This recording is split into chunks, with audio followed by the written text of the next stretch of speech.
কোনো অসুবিধা নাই, যা বানানোর বানাই ফেলছে। আর এই যে আপনার ডাসার উপজেলা চেয়ারম্যান প্রার্থী হয়েছিল, আল্লাহ বাঁচাইছে ডাসার মানুষে, তাদেরকে তরিত তাদের নাম সবার সামনে নিয়ে আসতে হবে এবং এদের বিরুদ্ধে ব্যবস্থা গ্রহণ করতে হবে।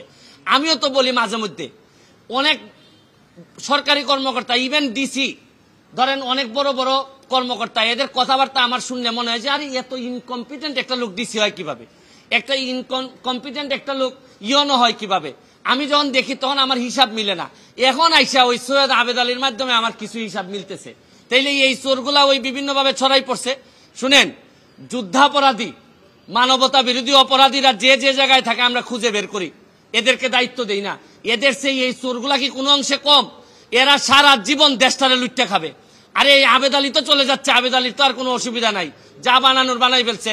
আর এই যে আপনার ডাসার উপজেলা চেয়ারম্যান প্রার্থী হয়েছিল, আল্লাহ বাঁচাইছে ডাসার মানুষে, এই যে মাদারীপুর না এটা, হ্যাঁ হ্যাঁ, কালকিনি না তো, আবার কালকিনির পাশে, যাই কালকিনিও তো বিখ্যাত বিভিন্ন কারণে।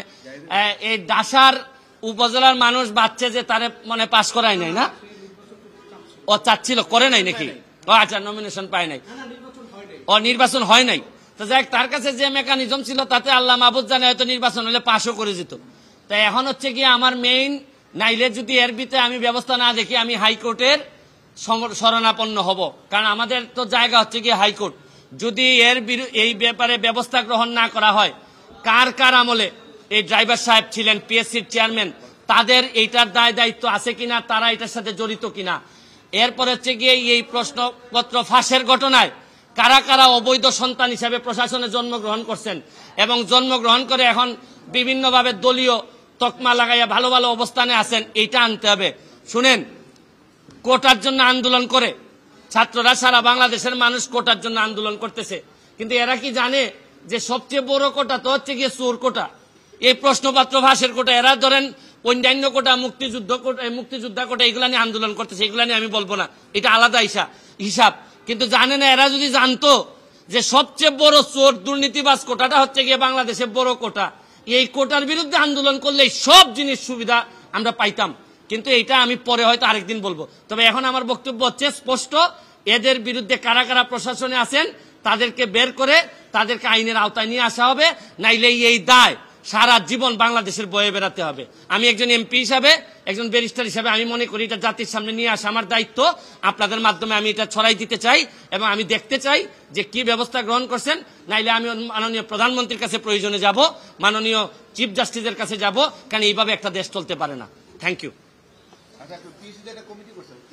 ও পিএসসি কমিটি করছে, পিএসসি কমিটি, এই যে বাংলাদেশে কমিটিতে আমি ভয় পাই আরো বেশি।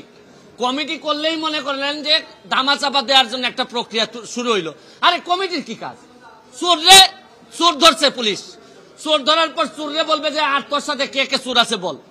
এখানে আবার ভদ্রলোকের কমিটি করার দরকার আছে কি? পিএসসি হোক, টিএসসি হোক, যত এসসি হোক না কেন, চোর যারে যারে বলবে এই জায়গায় পুলিশ যাবে। এখানের মধ্যে এই তদন্ত কমিটি করা মানে একটু আস্তে, এর মানে হজম করার জন্য একটু টাইম নেওয়া। এগুলো আমার অভিজ্ঞতা থেকে বললাম। চেয়ারম্যান বলছে, এই চেয়ারম্যানের আন্ডারে এই ড্রাইভার ছিল না, সাদিক সাহেবের আন্ডারে ছিল। তাইলে তদন্ত উনারা উনারটা করুক, উনাদের চেয়ারম্যানরা জড়িত ছিল কিনা এগুলা উনারা নিজেরা কিভাবে করলো, প্রশ্ন যাতে পরবর্তীতে আউট না হয় এগুলা নিয়ে তদন্ত হোক। পিএসসি কিভাবে নিজে প্রটেক্টেড হবে এইটার জন্য তদন্ত কমিটি করে তারা তাদের প্রোটেকশন বাড়াক। কিন্তু এর আগে কারা কারা চোর ছিল, দুর্নীতিবাজ ছিল, বাটপার ছিল, এগুলা বের হয়ে আসা জরুরি সবচেয়ে বেশি। Thank you.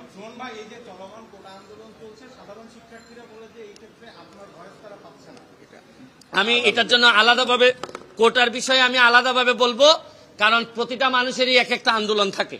আমার কাছে তো আমি বললাম, আমি সবচেয়ে বড় কোটা যেটা এই যে দুর্নীতির কোটা, এইটার মাধ্যমে যে কি পরিমাণ লোক চলে যাচ্ছে ক্ষমতায়, এদেরকে আটকানোই হবে আমার বড় চ্যালেঞ্জ। আমি এই বিষয়ে আমি পরবর্তীতে